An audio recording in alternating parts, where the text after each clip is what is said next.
É isso aí, torcida do Vascão. Bora aqui para mais um conteúdo, mais uma notícia, trazendo para vocês aí a repercussão da grande vitória do Vasco na Copa Sul-Americana. Vascão tá nas oitavas, vitória por 3-0.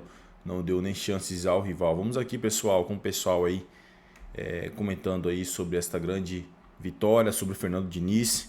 Se não é inscrito no canal Torcedor Vascaíno, se inscreva, deixe seu like e o seu comentário, que isso faz uma enorme diferença pra gente aqui dentro da plataforma. Não se esqueçam também de ativar o sininho das notificações. Agora bora pro conteúdo. O que é o Ryan nos 4 jogos com o Fernando Diniz é um jogador muito mais constante e corajoso do que era anteriormente. O João Vitor é um jogador muito mais tranquilo do que era anteriormente. O Ryan potencializou Aliás, muito, Coutinho, muito, quando muito, você coloca a lista de jogos do Diniz, isso fica claro nesse comecinho de trabalho, porque assim, se antes o Vasco era Verratti, bola na área, os gols estão mais bem distribuídos. Perfeito. Né? Então você tem o Nuno Moreira marcando gol, o Ryan marcando gol, Paulo Henrique marcando gol, João Vitor marcando tá gol. muito bem, inclusive. Os gols estão mais mim, bem distribuídos, né? E aqui estão jogos 3-0, 2 do Verratti, 1 do Nuno Moreira. 1-1 na Copa do Brasil, gol do Ryan. Os 3-0 de ontem, Ryan, Paulo Henrique, Verratti. O João Vitor marcou o gol a favor do Verratti contra o Fluminense. Então, assim, nesse comecinho de trabalho, os gols estão mais bem distribuídos, o que corrobora o que você vinha dizendo. Quantas vezes nesses 5 jogos, né? Eu falei 4, mas são 5 jogos. Quantas vezes nesses 5 jogos o Vasco fez a famigerada jogada cantada por todo mundo? Bola pro Piton, cruzamento pro Verratti. O segundo gol de ontem, inclusive, é um gol de pé em pé. É um gol que, assim, antes parecia impossível ver o Vasco construir um gol de pé em pé. Era um time era um time de uma nota só. E o segundo gol também, o terceiro, o Tietchan. Inclusive, tem uma jogada que o Verratti fura no início do segundo tempo, que também é uma jogada assim. Porque o Vasco tem feito bem isso. A ideia do Diniz não é só a saidinha curta, não. É aproximar jogadores por um lado do campo, ter ali 6, 7, às vezes até 8 jogadores do mesmo lado do campo. Tem superioridade, troca passe, vai vencendo as pressões adversárias, inverte o jogo de lado muitas vezes ou termina pelo próprio lado que começou. E o Vasco fez isso bem no jogo de ontem. Claro, aí entra, o Lédio citou bem, o Melgar é uma equipe que, em comparação ao Vasco, é inferior. O Vasco não podia ter empatado com o Melgar. Não dava para ter empatado aquele jogo lá, e até por isso de 3-1. Fico tão irritado daquela vez. Mas onde eu quero chegar? Não é que seja proibido o Piton ir na linha de fundo e cruzar para o Verratti fazer o gol. O Vasco vai decidir jogos assim. Mas é preciso que você tenha mais do que isso. Então, a frequência de vezes em que essa jogada aconteceu nos últimos 5 jogos é muito menor do que acontecia anteriormente. Então, o time está ganhando o repertório, está crescendo e individualmente está crescendo também. Você vê até jogadores que são referências da equipe. O Tietchan, Coutinho hoje são jogadores primordiais para o meio campo funcionar. Ontem o Jair jogando como primeiro homem. Eu tenho a sensação de que ele vai ser mais utilizado. Até o Diniz foi perguntado sobre isso na coletiva e falou, porque tinha ali o burburinho, vai sair do Vasco, vai ficar, pela questão do custo-benefício, né? Um jogador que tem um salário alto e não vinha entregando tanto. Ontem fez um bom jogo. E um comentário que eu tenho ouvido muito sobre o Vasco de gente opinando que fisicamente o time não tá legal. Não tá legal, mas há muito tempo. E só vai ficar legal quando voltar. Agora não tem como como o Vasco tem... ele não tem muito elenco, né, para rodar. E como o Vasco tem repetido muitas escalações, isso acentua um problema que as pessoas têm enxergado na equipe. O presidente Pedrinho já me disse que ele tem expectativa muito alta do que o Diniz vai conseguir fazer com o time na parada do Mundial, mas muito alta. Aí a gente vai ter que esperar a volta do Mundial para ver se vai funcionar. Acho que é para ter. Eu acho que é para ter. Eu acho que a tendência é que ele melhore bem, inclusive a parte física. Ele vai melhorar a condição física, que o Diniz é um treinador que necessita muito da condição física, ele é um treinador que treina bastante. Ele repete bastante no dia a dia. Então os jogadores se desgastam bastante, ele não deve ter tido tempo de fazer esses trabalhos, mesmo a gente vendo a evolução da equipe do Vasco, defensivamente, ofensivamente. Alguns mecanismos que já começam a florescer de jogada, não só os cruzamentos para a área para o Verratti, mas essa parte física aí tem que ser bem trabalhada até para não lesionar mais jogadores. Acho que ele vai conseguir ter o David já de volta, né? Na volta do... Não vai estar na melhor condição física, técnica ainda. Será que na volta ele já não... O Watson já vai estar em outro estado. O Watson já vai estar em outro estado físico. O Jair vai estar melhor também. E vai chegar alguém na janela, né? Não vai ser nada milionário, mas isso aí tem para ajudar. Isso tem que acontecer. Mas chegar para jogar, né? A tendência é essa, né? Imagina o alívio quando conseguir usar o dinheiro do Payet num jogador que entra em campo, hein? Esse é um ponto. Imagina, ou em dois até, né? Agora, só sobre a parte física, gente, o Payet é um peso, né? Assim, você tem, o custo-benefício dele é... Para um time que tem pouco, o dinheiro que você gasta para um jogador que não acrescenta nada, né? Hoje o Payet não acrescenta absolutamente nada. Ele teve a importância dele ali na reta final do Brasileiro de 23, quando o Vasco se salva do rebaixamento. Aquele ano ele jogou bem. Jogou bem, né? Aquele ano, mas sim. Se a gente comparar, Lédio, os 2 anos de contrato, 2 anos e pouco o Vasco tem com ele, e paga o salário dele, com o que ele deu de retorno, é muito abaixo. Só rapidinho sobre a parte física. Troca de preparação física, troca de comissão técnica e um treinador que costuma fazer treinamentos mais longos do que a maioria. Não é só troca, é um cavalo de pau, né? Um treinador que via futebol de um jeito, o Carille, para uma comissão técnica que vê de outro. Isso muda o tipo de treinamento do jogador ganhar condicionamento hoje. Vamos ouvir o que o próprio Diniz tem opinado sobre a evolução do time na mão dele. O time está melhorando. Inclusive, quando você pega numa foto macro, eu acho que está melhorando. O jogo do Fluminense, o futebol, como a vida, ele não é uma coisa linear. O time não vai fazer isso assim. O time vai fazer isso, vai cair um pouquinho, vai melhorar. O importante é, no longo do tempo, o time sair daqui e subir. Então, eu acho que contra o Fortaleza até agora foi o ponto máximo do time. Aí contra o Operário baixou um pouco. Contra o Fluminense, principalmente no segundo tempo, baixou mais um pouquinho e hoje subiu. Então, assim, a gente está andando para frente. E o time, a tendência, eu sou muito otimista em relação ao futuro do time. Lanús em primeiro, vai jogar o mata-mata e o Vasco. Agora espera a definição do seu adversário. Coloca o grupo, por favor, diretor. Vai ser um adversário terceiro de grupo na Libertadores. Os times da Sula decidem em casa o mata-mata, então a decisão vai ser em São Januário. Assim terminou o grupo do Vasco. E o Seleção faz aqui a nossa primeira parada lá de Carmona. Vamos lá. É isso aí, torcida do Vascão. Bora aqui para mais uma notícia, mais um conteúdo, trazendo para vocês as últimas informações do Vasco. O Vasco que venceu ontem pela Copa Sul-Americana e está nas oitavas aí de final. Grande vitória, 3-0. Se não é inscrito no canal Torcedor Vascaíno, se inscreva, deixe seu like e o seu comentário, que isso faz uma enorme diferença. Não se esqueçam, pessoal, de ativar o sininho das notificações para ficar por dentro do que acontece com o Vascão. E também, pessoal, deixando os créditos aqui ao canal da SBT Esportes. Agora bora para o conteúdo.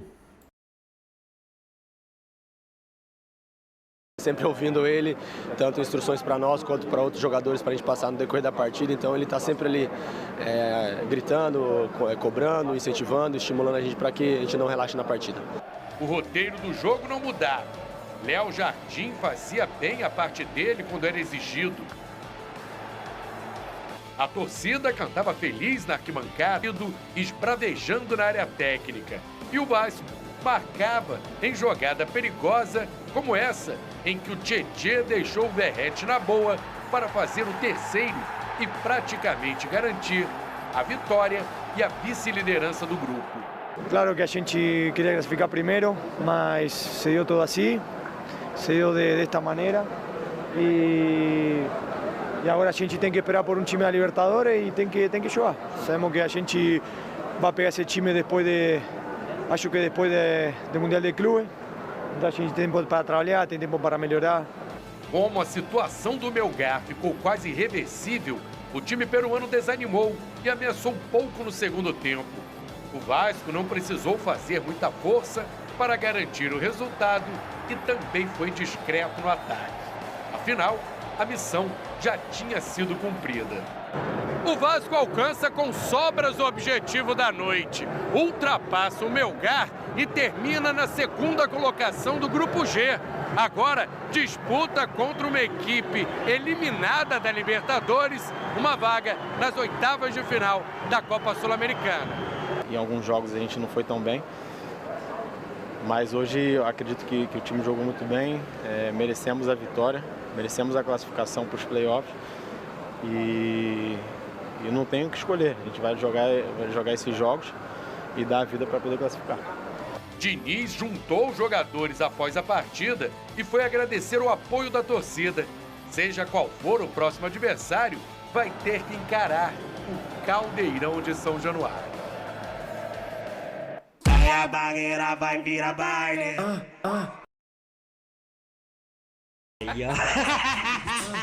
Ele tava, e isso é verdade, ontem não veio. Não meteu atestado, não. Quer dizer, teve um atestado, mas não é que ele meteu atestado, que ele realmente estava com alergia. Aí teve uma pessoa, que eu não vou falar quem, que falou, alergia à Vitória, será? Não tinha um negócio de vacina? Mas não fui eu que falei isso, foi o próprio Pedrosa que falou isso. Já chegou a vacina, eu falei. Em São Januário sempre tem vacinação, cara. Muito bem, o negócio você é quando tomou a sai de São vacina? Januário. O Pedrosa falou alergia à Vitória. O cara falta por quê? Porque tá com alergia. Eu vou falar o quê? Que alergia a camarão? Quando sai de São Januário é complicado. Dentro de São Januário a vacinação tá sempre pronta. Você gostou? De 0 a 10, te dou nota 100, Lucas Pedrosa, pro Vasco ontem? Não. De 0 a 10... Ah, parou. Muito chato. De 0 a 10, nota 8. Tá bom. Por que perdeu 2 pontos? Porque o segundo tempo não foi tão bom. Assim, acho que o time caiu de rendimento no segundo tempo. Falando do primeiro especificamente, foi uma equipe avassaladora, já começou o jogo em nível altíssimo. Por quê, Pedrosa? Primeiro ponto, e o mais importante, Jair é um jogador muito melhor na saída de bola, com a bola no pé, do que o Hugo Moura. Quem jogou ao lado dele? Tietê. Dupla que já se conhece desde o Atlético Mineiro, foi campeão no Atlético Mineiro, inclusive. Então, são jogadores que, com o estilo de jogo do Fernando Diniz, eles vão sempre ser potencializados. E eles potencializam o time também. O primeiro gol do Vasco sai de uma saída de bola do Jair, porque ele tenta fazer o diferente. Ele carrega, ele acha o companheiro, e aí vem o Coutinho e o Ryan. O Ryan, inclusive, para mim, é o melhor jogador da era Diniz, dessa nova fase do Diniz no Vasco da Gama. Ryan consegue fazer a chapada com a assistência do Coutinho, 1-0. Depois, mais uma vez, saída de bola qualificada, vem a jogada com o Jair aparecendo na entrada da área, serve o Felipe Coutinho, Coutinho serve o Piton, Paulo Henrique pisando na área. O que significa isso? Até o Paulo Henrique falou, 2 laterais que conseguem avançar, que conseguem pisar na área, isso é muito importante no futebol atual. Terceiro gol, Tietê e Coutinho. Tietê consegue servir o Verratti, Verratti faz o facão e bate de canhota. Chega ao seu 18º gol na temporada, inclusive sendo o artilheiro do futebol brasileiro, 51 gols com a camisa do Vasco. Tem gente que não gosta, tem gente que fala que ele é ruim com a bola no pé, que ele é ruim de bola. Imagina se fosse bom, né? Se fosse bom, não prestava. Pro torcedor vascaíno, tem uma galera que não gosta do Verratti. Mentira. Tem? Tu não sabe disso, não? Chama de caneludo, fala que não sabe jogar. Não acredito. Eu juro. Vene Casagrande. Tem gente que não gosta. Caneludo ou não, o cara só precisa de um toque pra botar a bola na rede. 18 gols no ano. Enfim, 3-0 e aí um 3-0 bem avassalador assim no primeiro tempo. No segundo tempo, o Melgar até joga melhor nos primeiros 30 minutos que o Vasco. Só que vem as trocas, e aí tem que destacar aqui uma troca que eu achei muito interessante, que foi a do Garré no lugar do Felipe Coutinho. O Garré entra e ele nos primeiros minutos está tentando ganhar confiança. Só que depois que ele ganha confiança, ele dá 2 assistências para gol, uma para o Watson e a outra, se eu não me engano, foi para o próprio Verratti, gerando essas chances de gol, até pelo que eu falei aqui, de que poderia ser 5-0, 5-2, digamos assim. O Garré entrou muito bem. É um jogador que para mim vai ganhar minutos com o Fernando Diniz e não poderia deixar de destacar, porque a gente esquece, quando ganha, o goleiro também é importante. Verdade. O Léo Jardim, no primeiro tempo, ele faz 2 defesas absurdas, que poderiam minar a vitória do Vasco. Então, assim, o Léo Jardim, pra mim, é impressionante. Não é momento, gente. As pessoas falam assim, porque o momento do Léo Jardim. O momento do Léo Jardim tem 2 anos. O Léo Jardim é um goleiro convocável, é um goleiro que deveria ser lembrado para a seleção brasileira. Eu não tenho dúvida disso. Para convocar o Hugo Souza, eu convocaria o Léo Jardim. Não. Para convocar o Bento tem que ser o Léo Jardim. Eu convocaria o Léo Jardim. É isso. Ô, Lucas Pedrosa, o Ryan tá dando um show. Impressionante. O que será que o Diniz falou, fez? Porque não é possível. O meu John Textor já tinha falado, verdade. Esse menino é bom, quero comprar ele. Sim. Será que o Vasco vai vender agora ele? Eu acho que ele é o principal ativo hoje do Vasco, né? É o principal ativo. Inclusive, a ideia antes do Fernando Diniz chegar era vender o Ryan no meio do ano justamente por conta dessa necessidade. Mas sabe o que a gente tá? No meio do ano, Pedrosa. Só que o Diniz falou que não quer que ele saia. Ele falou o seguinte, pra mim o Ryan é um jogador indispensável. Se o Ryan for vendido agora, ele vai ser vendido por um valor muito menor do que realmente ele vale. E aí tem até uma informação de bastidor que eu posso trazer aqui pra vocês. O Ryan já tá jogando bem desde o jogo contra o Fortaleza, jogou bem contra o Operário, jogou bem contra o Fluminense, jogou muito ontem contra o Melgar. Teve um treino que o Fernando Diniz tava orientando ele e ele tava pegando na bola e tocando pra trás. O Fernando Diniz parou o treino. E daquele jeito dele falou assim, Ryan, vai tomar caju. ou você comigo vai ser nota 10 ou você vai ser nota 0. Ou você vai ser muito bom ou você não vai ser bom. Então assim, a próxima vez que você tocar pra trás, eu vou parar o treino de novo e eu vou te tirar. Eu quero que você parta pra cima. Eu quero que você tenha característica de confiança. Porque você é bom, por que tu não vai partir pra cima? Se jogador burocrático, eu não quero. Eu quero que você parta pra cima. E aí, cara, tudo isso está sendo visto em campo. A forma como o Ryan está conseguindo mudar o jogo dele, porque talento, qualidade, ele sempre teve. Jogador que sempre frequentou seleção de base, mas não tinha o potencial ainda desabrochado. 18 anos e é impressionante como ele tem crescido com o Fernando Diniz. Pela direita, pelo meio, pela esquerda, fazendo gol, dando assistência, chamando a responsabilidade. Que jogador tem sido o Ryan? Top 3 ontem de jogadores, Pedrosa, do Vasco? Top 3. Ryan, em primeiro. Vou botar aí... vou botar o Léo Jardim em segundo e o Jair em terceiro. Mas com menção honrosa ao Felipe Coutinho, que fez uma boa partida ontem. E ao Tietchan também, acho que jogou bem. Bom, você fez a sua prova da autoescola, fez a baliza. É isso aí, torcida do Vascão. E bora aqui para mais uma notícia. Vasco recebe consulta da Turquia por Ryan, mas só conversa com proposta próxima a 100 milhões. Besiktas envia sondagem pelo atacante ainda distante dos valores pretendidos pelos vascaínos. Com 2 gols nos últimos 3 jogos, o último um golaço contra o Melgar na vitória por 3-0 nesta terça-feira em São Januário pela Sul-Americana, Ryan é um nome em ascensão no Vasco. Com apenas 18 anos, completa 19 em agosto. O jogador se valoriza a cada jogo como titular no time de Fernando Diniz, tanto que começou a despertar a atenção de outros clubes. Uma sondagem chegou, mas o Vasco avisou que só aceita conversar se a proposta bater na casa dos 100 milhões. Nos últimos dias, a diretoria vascaína recebeu contato de intermediários dos Besiktas da Turquia. O clube europeu acenou com proposta de 7 milhões de euros pelo jogador, ou seja, cerca de 45 milhões.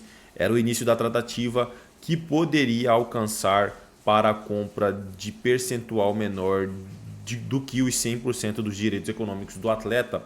O valor não agradou. O Vasco avisou nem se sentar à mesa em uma negociação caso a oferta não suba para mais que o dobro, ou seja, próximo a 15 milhões de euros, quase 100 milhões na cotação atual. Desde que tornou do sul-americano com a seleção, terminou campeão sub-20, Ryan fez 22 jogos e foi titular em 17, ou seja, saiu jogando em quase 80% das partidas no ano passado, começou em 16 de 36 jogos, 44%. A frase é de Fernando Diniz na coletiva da noite desta terça-feira, depois da vitória sobre o Melgar com canhota afiada. A jovem promessa acertou a gaveta do goleiro venezuelano. Se vender o Ryan agora, vai vender por muito menos do que ele vale. Foi o Diniz que falou. É isso aí, torcedor vascaíno. O Ryan aí chamando muita atenção da mídia, chamando a atenção aí dos clubes europeus. Assim, se eu fosse o Vasco, não venderia ele agora, né? Não é viável vender este jogador agora. Ryan está decidindo partidas, está ajudando muito o Vasco, tanto no Brasileirão quanto na Copa Sul-Americana. Se não é inscrito no canal Torcedor Vascaíno, se inscreva, deixe seu like e o seu comentário. Isso faz uma enorme diferença. Desde já agradeço o